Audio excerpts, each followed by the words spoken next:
ITU 18వ అఖిల భారత మహాసభలు జరుగుతున్న ఈ ప్రాంగణంలో మిమ్మల్ని అందరినీ కలవడం, వేదిక మీద నాకంటే ముందు ప్రసంగించి కూర్చున్న రవి గారికి, అధ్యక్షులు మురళి గారికి, తర్వాత ఆయన పాడిన తర్వాత నేను మాట్లాడాలా అని ఆలోచింపచేసిన దుష్యంత్ గారికి, ఇక్కడికి వచ్చిన పెద్దలందరికీ, చిన్నారులకు, ఇక్కడికి వచ్చి మీ ప్రోగ్రామ్స్ చూడడానికి నేను కూడా చాలా ఉత్సాహంగా ఉన్నాను. ప్రజానాట్య మండలి సహోదరులు, ఇక్కడ ఉన్న తమిళనాడు నుంచి, కేరళ నుంచి వచ్చిన మన సహోదరులు, కామ్రేడ్స్ అందరికీ నా నమస్కారాలు. నన్ను తెలుగు మాట్లాడటం వచ్చా అని ఎవరు అడిగారో నాకు తెలియదు, కానీ నా మాటలు వింటే తెలుగు అమ్మాయి మాటలా ఉన్నాయా లేకపోతే తమిళ అమ్మాయి మాటలా ఉన్నాయా నాకు తెలియదు కదా. అలా ఎలా అడుగుతారండి? తమిళనాడులోనే చిన్నప్పుడు మా నాన్నగారేమో 5 సంవత్సరాలు ఉన్నప్పుడు నన్ను తీసుకెళ్ళిపోయారు. తమిళనాడులోనే నేను పెరిగాను. తమిళ చాలా బాగా రాయడము అంతా వచ్చు నాకు. నన్ను ఇక్కడ నించోబెట్టింది తమిళనాడే, అది మాత్రం నేను చెప్పాలి.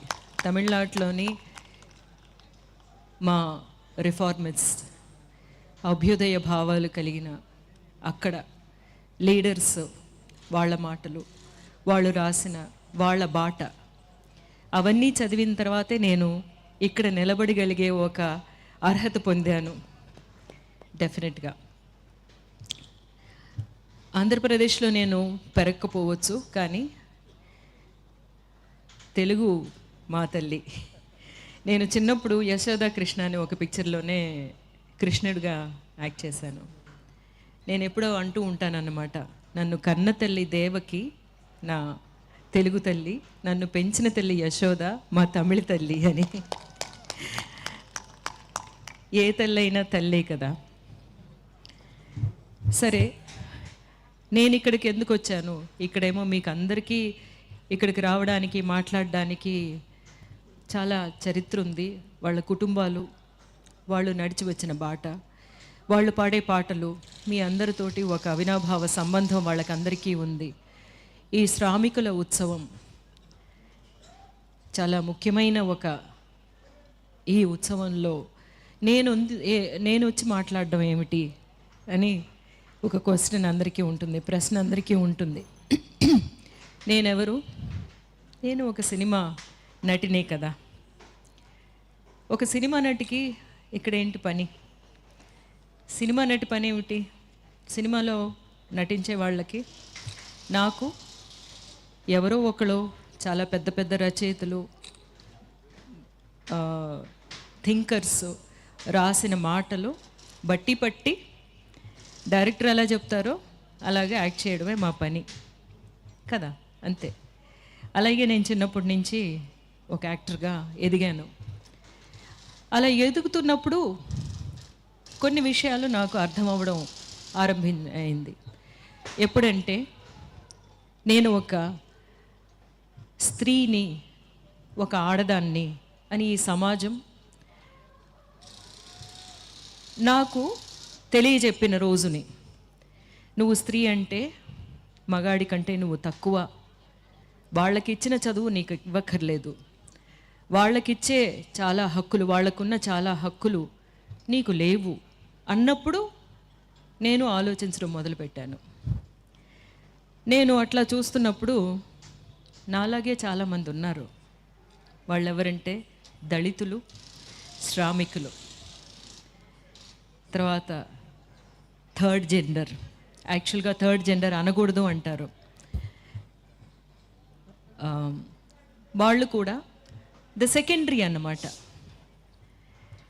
అప్పుడు ఆ సెకండరీ పొజిషన్లో నుంచి ఆలోచిస్తున్నప్పుడు నాకున్న హక్కులు ఏమిటి అని నేను ఆలోచించడం మొదలుపెట్టాను.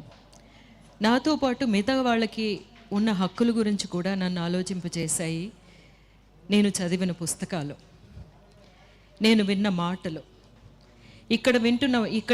ఇక్కడ పాడిన పాటలు, ఇక్కడ మాట్లాడిన మాటలన్నీ వింటున్న ఈ చిన్నారులు, వాళ్ళ జీవితంలో ఇవి ఎప్పుడు మర్చిపోలేరు. వాళ్ళ జీవితంలో ఎటువంటి పనులు చేసినా సరే, వాళ్ళు డాక్టర్ అవ్వచ్చు, టీచర్ అవ్వచ్చు, లేకపోతే ఏ పని చేయకుండా ఇంట్లో ఉండి పిల్లల్ని చూసుకునే పని చేసిన వాళ్ళకు కూడా అయ్యి ఉండొచ్చు. కానీ వాళ్ళందరిలోని వాళ్ళ మనస్సుల్లో ఏముంటుందంటే మనకి సమానత్వం కావాలి అనే ఒక్క మాట మాత్రం ఉంటుంది. సమానత్వం లేదు అన్నది నాకు తెలిసింది. అప్పుడు ఆ సమానత్వం గురించి నేనేం చెయ్యాలి అని ఆలోచించడం స్టార్ట్ చేసినప్పుడు అన్నమాట, నేను ఇంకా ఈ సమానత్వం గురించి పాటుపడిన, ఈ సమానత్వం గురించి ప్రాణాలు వదిలిన, ఇంకా అందరికీ సమానత్వమైన సమాజాన్ని చూడాలని పాడుపడుతున్న వాళ్ళందరినీ నేను గమనించడం, వాళ్ళ దగ్గర నుంచి నేర్చుకోవడం ప్రారంభించాను. నేను స్కూల్కి వెళ్ళలేదు, కాలేజీకి వెళ్ళలేదు, యూనివర్సిటీస్కి వెళ్ళలేదు. కానీ ఈ సమాజమే నాకు పెద్ద కాలేజీ, నాకు పెద్ద ఈ సమాజంలో నేను నాకని కొంతమంది గురువుల్ని ఎంచుకున్నాను. వాళ్ళెవరంటే మా తమిళనాడులోని పెరియార్ అనే ఒక రిఫార్మిస్ట్, అన్నా అనే రిఫార్మిస్ట్. ఆ తర్వాత చాలామంది మాటలు నాకు అంబేద్కర్, చాలామంది మాటలు నాకు చాలా నచ్చాయి. అంటే నన్ను ఆలోచింపచేశాయి, నన్ను ప్రశ్నలో అడగింపచేసాయి, నన్ను ప్రశ్నింపచేసింది. నాకు ఇచ్చిన ఒక విషయాన్ని, ఆ పాత్ర, నాకు ఒక స్త్రీ అనే పాత్ర ఇచ్చేశారు కదా ఈ సమాజం. ఆ స్త్రీ ఎలా ఉండాలి అనే ఆ పాత్ర ఎలాగా మనకందరికీ ఎలాంటి విషయాలు నేర్పిస్తున్నారు చిన్నప్పటి నుంచి. పెరుగుతున్నప్పుడు ఏమంటారు, ఇలా కూర్చోవాలి, ఇవన్నీ వంటలు నేర్చుకోవాలి, ఈ పనులన్నీ నేర్చుకోవాలి. ఎందుకు? నువ్వు ఇంకొకళ్ళ ఇంటికి వెళుతున్నావు కదా, అక్కడ మా పేరు నిలబెట్టాలి, తల్లిదండ్రుల పేర్లు నిలబెట్టాలి నువ్వు. అందుకని ఒక ట్రైనింగ్ సెంటర్లోని ఒక అమ్మాయిని ట్రైన్ చేస్తున్నారు ఇంకొక చోటకి వెళ్ళడానికి కదా. ఇప్పుడు వీటన్నిటినీ నేను ప్రశ్నించాలి అనే ఒక మాట వచ్చింది. నేనే ఎందుకు ఈ పనులన్నీ చెయ్యాలి అని ఒక డౌట్ వచ్చింది. అబ్బాయిలు కూడా చెయ్యాలి కదా. కాదు అన్నారు. కొంతమంది ఏమన్నారంటే, నువ్వు ఈ మాట అడిగావు కదా, రా మా వైపు రా, నువ్వు మా కోసం మాట్లాడు అన్నారు.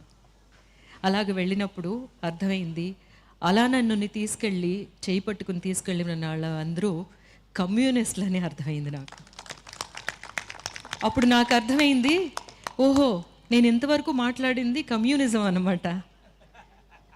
అప్పుడు నేను నా కామ్రేడ్స్ తోటి చేయి కలిపాను. లేకపోతే కామ్రేడ్స్ నన్ను హక్కును పెట్టుకుని నడిపించడం మొదలుపెట్టారు. సరే, ఒక నటినే కదా, సినిమా యాక్ట్రెస్, నేనేం చేయగలను? నేను చేయగలిగింది ఒకటి ఉంది అని అర్థమైంది. నేను పడిన కష్టాలు కానీ, నా చుట్టూ ఉన్నవాళ్ళు, నేను చెప్తున్నట్టు అణగదొక్కబడిన వాళ్ళు నాలాంటి వాళ్ళే, నాకంటే ఇంకా ఎక్కువ కష్టాలు, వాళ్ళ గురించి నేను మాట్లాడవచ్చు. ఎందుకంటే నా మీద ఒక పెద్ద ఫోకస్, ఒక లైట్ పడుతుంది, ఒక సినిమా యాక్టర్ అన్న ఫోకస్ పడుతుంది. అలా ఫోకస్ని మనం దేనికైనా యూజ్ చేసుకోవచ్చు.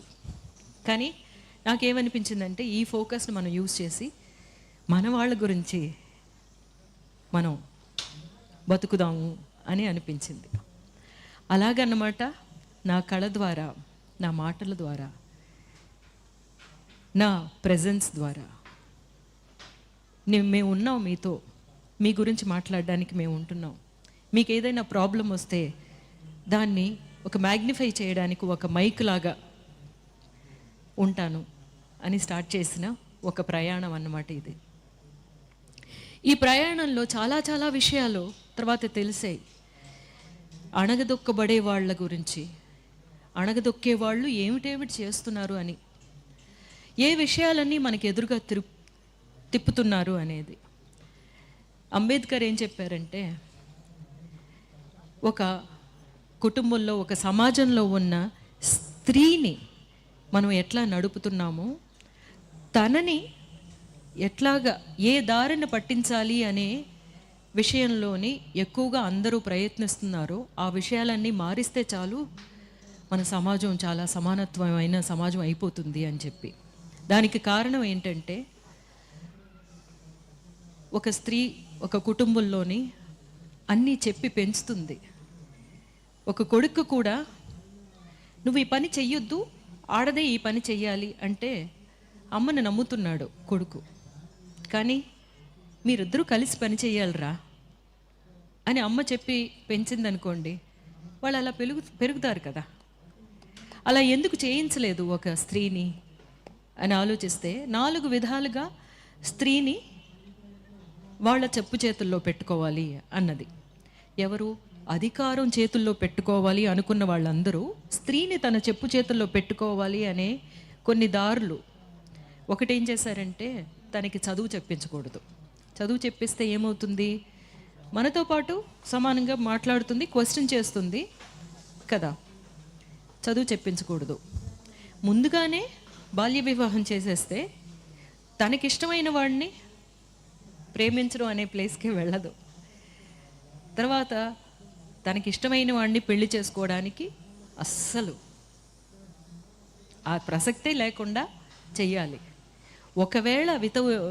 ఒకవేళ ఏదో ఒక విధంగా విడో అయ్యిందనుకోండి, మగాడైతే రీమ్యారేజ్ ఉంది, కానీ ఆడది చేయకూడదు. ఇంకొక విషయాన్ని, ఒక చాలా పెద్ద ఒక మాయని ఇచ్చారు. దేవుళ్ళు ఉన్నారు, దేవుళ్ళ తర్వాత దేవుడు నీ భర్త మీ అనమాట. అప్పుడు వాళ్ళు ఏం చెప్తున్నారో అవన్నీ నువ్వు చెయ్యాలి. చేయకపోతే ఏమవుతుంది, దేవుణ్ణి నువ్వు ధిక్కరించినట్టు, నీ మతాన్ని నువ్వు ధిక్కరించినట్టు, నీ సంస్కృతిని నువ్వు ధిక్కరించినట్టు అని ఒక మాయలోని స్త్రీని పెడితే ఏం చేస్తుంది. మన కుటుంబం బాగుండాలి అంటే పొద్దున్నే లేవాలి, అందరికంటే ముందు లేవాలి, అందరికంటే తర్వాత పడుకోవాలి అన్నది. ఇలాంటివి. సో ఇవన్నీ మీరు క్వశ్చన్ చేయండి అని అన్నారు అంబేద్కర్. నేనెందుకు చదువుకోకూడదు, నేనెందుకు మిమ్మల్ని ఒక ఫస్ట్గా పెట్టి నన్ను నేను సెకండరీగా ఎందుకు ఆలోచించాలి, దానికి మీరు యూజ్ చేస్తున్న ఒక టూల్ ఏమిటి, ఒక ఆయుధం ఏమిటి. ఆ ఆయుధం మీకు దేవుడి నమ్మకం ఉన్నది అందరికీ వాళ్ళ చాలా చాలా ప్రైవేట్ విషయం అన్నమాట. ఒక ప్రేమలాగా దేవుడి భక్తి ఉన్నవాళ్ళు, వాళ్ళకి అది కావాలి అనుకుంటే ఆ నమ్మకం వాళ్ళు ఉండొచ్చు. కానీ అది మిగతా వాళ్ళ మీద రుద్దడం, కానీ అందులో ఇలా చెప్పారు, ఇందులో నువ్వు ఇలా ఉంటేనే నువ్వు చాలా పెద్ద పత్ని వ్రతవి అనే విషయాలన్నీ చెప్పేసి మనల్ని అట్లా. కానీ మీరు ఇవన్నీ అర్థం చేసుకోండి. ఈ విషయాలన్నీ ఎందుకు పెట్టారు, ఎందుకంటే ఒక కులంలోంచి ఇంకో కులంలోకి వెళ్ళకూడదు, వాళ్ళని పెళ్లి చేసుకోకూడదు, చేస్తే ఏమవుతుంది అనేది ఇంకా మన ఇండియాలో జరుగుతూనే ఉన్నాయి కదా. అప్పుడు ఇవన్నీ మనం సరిచేసే ఒక విషయం ఒక స్త్రీ చేతిలో ఉంది. ఆ స్త్రీ ఈ 4 విషయాలని అర్థం చేసుకుని మనల్ని అణగదొక్కడానికి చేసిన విషయాలే ఇవి అని అర్థం చేసుకుంటే చాలు. నెక్స్ట్ 2-3 జనరేషన్లోనే అందరినీ మనం ఒక విధమైన ఆలోచనలోకి తీసుకురాగలం. సరే, ఈరోజు ఇది చాలా ఇంపార్టెంట్గా, నేను నిన్న ఒక జెండర్ ఈక్వాలిటీ గురించి మాట్లాడారు అన్నారు, కానీ నేను ఇక్కడికి వచ్చింది ఒక స్త్రీగా మీతో మాట్లాడాలి అన్న ఒక కారణం కూడాను. ఇవన్నిటినీ మనం ఇప్పుడు ఇంత శ్రామికులు ఉన్నారు, వాళ్ళ గురించి అన్న అన్న అన్నే అనే పాటలు పాడారు, కానీ ఎవరైనా ఒక అక్క అని పాటలు పాడారా అని ఎప్పుడు ఆలోచిస్తూ ఉంటాను నేను. ఎన్ని పాటలు అన్న, ఆయన మాత్రమే శ్రమిస్తాడా, ఆయన శ్రమించి వచ్చి ఆ డబ్బులు తీసుకొస్తున్నారు. అహోరాత్రులు ఇంట్లో శ్రమించే అక్కని పట్టించుకోడు. మనం జీతాలు లేని శ్రామికులమే కదా, పుట్టుకతో శ్రామికులమే, అవునా. ఎందుకలా అవ్వాలి? అవ్వక్కర్లేదు. నువ్వు కూడా వంటింట్లోకి వెళ్ళి ఆ బియ్యం నీళ్ళలో పోస్తే ఆ బియ్యం ఉడుకుతుంది. ఆడదాని చేయి తగితేనే ఆ బియ్యం ఉడుకుతుందా? ఆ బియ్యం అంటుందా నీతో? నువ్వు మగాడివి, నీ చేతితో వేస్తే నేను అన్నం అవ్వను, ఆడ చెయ్యి తగిలితేనే నేను అన్నంగా ఉడుకుతాను అని అంటుంది అది? లేదు కదా. సో నెక్స్ట్ జనరేషన్కి మనం చెప్పాల్సిన విషయాలు ఇవన్నీ అని మన కామ్రేడ్స్కి కూడా అప్పుడప్పుడు చెప్తూ ఉండాలి అన్నమాట. అది మిగతా శ్రామికుల గురించి ఇన్ని గొంతు చించుకొని పాడేవాళ్ళు, మా గురించి కూడా ఇంట్లోకి వెళ్ళి కొంచెం పనులు చేసి పెట్టండి. ఇప్పుడు సమీపంలో గర్ల్ ఫ్రెండ్ అని ఒక పిక్చర్ చూస్తుంటారు. ఆ పిక్చర్లో ఉన్న ఒక్క సీను మీ ఇళ్ళకి వెళ్ళితే మీ అమ్మో, మీ అక్కో, మీ అత్తో వాళ్ళందరూ ఆ క్యారెక్టర్లో కనిపిస్తారు కదా. అప్పుడు మీరు ఇక్కడ బయటకు వచ్చి ఇంత అభ్యుదయ భావాలు మాట్లాడుతున్న వాళ్ళు కూడా ఇంటికి వెళ్ళినప్పుడు మీరు ఎలా ఉన్నారు మీ మీ ఇంట్లో ఉన్న శ్రామికులతోటి అనేది ఆలోచించండి. చాలామందిని నేను చూశాను ఇంట్లోనే అందరికీ అన్ని పనులు పంచుకుని చేసుకునే చాలా కుటుంబాలని నేను చూశాను. బట్ నేను ఇంకా ఇక్కడ ఇలా చెప్పకపోతే మిగతా వాళ్ళకి అర్థం అవ్వదు. అందుకని మిమ్మల్ని గాయపరచాలని కాదు. ఈరోజు తీసుకున్న ఒక ముఖ్యమైన విషయం గురించి కూడా మాట్లాడాలి. మాదక ద్రవ్యాలు మనకి ఇప్పుడు ఉన్న సొసైటీలోని మనల్ని కంట్రోల్ చేయాలి అనే విషయాల్లోని ఇది ఒకటి మీకు చాలా ముఖ్యమైన విషయంగా తీసుకుంటున్నారు అని అనిపిస్తుంది నాకు. యంగ్స్టర్స్ని ప్రక్కదోవ పట్టించడానికి వాళ్ళ సెన్సెస్లో ఉంటేనే కదా వాళ్ళు బాగా చదువుకోవాలి అనే విషయానికి వెళతారు. చదువుకుంటే అందరూ చదువుకుంటే పల్లకులు అందరూ ఎక్కేస్తే పల్లకి మోసేది ఎవరు అని అడుగుతున్నారు. నేనేమంటానంటే పల్లకులోని ఎవరు ఎక్కొద్దండి, మనం అందరూ కలిసి సమానంగా నడిచి వెళదాము అని అనాలి. మనం ఆ పల్లకెందుకు అనేది మనం అడుగుతామని, ఆ పల్లకులు మేము మొయ్యమని చెప్తామని మనల్ని ఎట్లాగా, మన పిల్లల్ని, మన యంగ్స్టర్స్ని ఎట్లాగా తప్పుదోవ పట్టించాలి అనేది చూస్తున్నారు. వీటికన్నిటికీ మనం మన సంఘంలో, మన సమాజంలో ఉన్న ప్రతి ఒక్కరూ చాలా చాలా చాలా క్లియర్గా గమనించాలి. మన పిల్లల్ని మనం మంచి దారి పట్టించాలి అని చెప్పి అంటున్నాను. ఎందుకంటే అది ఎలా వస్తుందో తెలీదు. ఫ్రెండ్స్ ద్వారా వస్తుంది. ఫ్రెండ్స్ ఒకళ్ళు నేను చేస్తున్నాను రా నీకేంట్రా భయం అంటారు. ఆ ఫ్రెండ్స్ మధ్యన ఉండే ఒక స్టైల్ కోసం, నేను మీతో సమానం అని చెప్పుకోవడం కోసం ఫస్ట్ టైం వెళుతుంది. ముందుగానే చెప్పాలి, మీరు ఇంకొకళ్ళు దొంగతనం చేయకూడదు అనే విషయాన్ని మనం చిన్నపిల్లల నుంచి చెప్పి పెంచుతున్నట్టు ఇలాంటి విషయం నేను ఎవరైనా చెప్తే వద్దు అని చెప్పడం మాత్రమే కాదు, మీ కుటుంబంలో ఎవరైనా ఒకళ్ళు ఉంటారు, వాళ్ళని ఎగ్జాంపుల్గా చెప్పి మాకు ఇలా జరిగింది, ఆయన పోయిన తర్వాత వాళ్ళ ఫ్యామిలీ ఎలా ఉంది చూడండి అని వాళ్ళనే సమరులుగా తయారు చేయాలి. ఈ ప్రాబ్లమ్ని మనం ఇలా తప్ప వేరింకే విధంగా ఎరాడికేట్ చేయలేం. అఫ్కోర్స్ ఫోర్సెస్ ఏమో పోలీస్ కానీ లేకపోతే సిస్టమ్ కానీ దాన్ని క్లియర్ చేయాలి అనేది మనం డెఫినెట్గా చెప్తూనే ఉన్నాము. కానీ కుటుంబంలో ఉండే వాళ్ళకే, ఎస్పెషలీ పేరెంట్స్కే, తల్లిదండ్రులకే తెలుస్తుంది తన బిడ్డ ఒక చిన్న తేడా కనిపిస్తుంది. ఆ తేడా కనిపించినప్పుడు వెంటనే దాన్ని సరిచేయాల్సిన ఒక బాధ్యత మనకు ఉంది. మనం చెయ్యాలి, ముందుగానే చెప్పాలి. ఎట్లాగా బట్టలు వేసుకుని వెళ్ళాలి, నువ్వు బయటికి నగ్నంగా వెళ్ళకూడదు అని చెప్తున్నాం కదా, అది మనం చెప్పే కదా. It's a behaviour, learned behaviour. మన మనుష్య జాతికి అంతా లర్న్డ్ బిహేవియర్ అనమాట. ఇప్పుడు మనం అందరం చీరలు కట్టుకుంటున్నాం, కానీ లండన్లో వెళ్తే వాళ్ళు చీరలు కట్టుకోవట్లేదు. సో మనకి ఇక్కడ అలవాటు, ఈ అలవాటు కాబట్టి మనం కట్టుకుంటున్నాం. వాళ్ళు షార్ట్స్ వేసుకుంటున్నారు, అది వాళ్ళకి అలవాటు. లేకపోతే స్కర్ట్ వేసుకుంటున్నారు, గౌన్లు వేసుకుంటున్నారు, అది వాళ్ళకి అలవాటు. మనకి ఈ భాష కూడా మన అలవాటే, మన తల్లిదండ్రుల ద్వారా వచ్చింది. అలాగే మన అలవాట్లు కూడా డెఫినెట్గా మనమే ముందుగా చెప్పాలి, వాళ్ళని క్లియర్ చేయాలి, మంచి త్రోవ పట్టించాలి. అది చాలా ఇంపార్టెంట్. మా అబ్బాయితో నేను అదే అన్నాను. ఎందుకంటే దీనివల్ల బాగా ఎఫెక్ట్ అయింది మా ఫ్యామిలీ, మీకు తెలిసిన విషయమే. వాడితో నేను చెప్పింది ఏంటంటే, ఎవరైనా ఏదైనా ఆఫర్ చేస్తే I got affected by this, అందువల్ల నువ్వు వాళ్ళని మంచిదారి పట్టించాల్సిన ఒక బాధ్యత నీ మీద ఉంది అని చెప్పిన తర్వాత వాడు చాలామందితో మాట్లాడానని చెప్పాడు. అదే మనం చేయాల్సింది.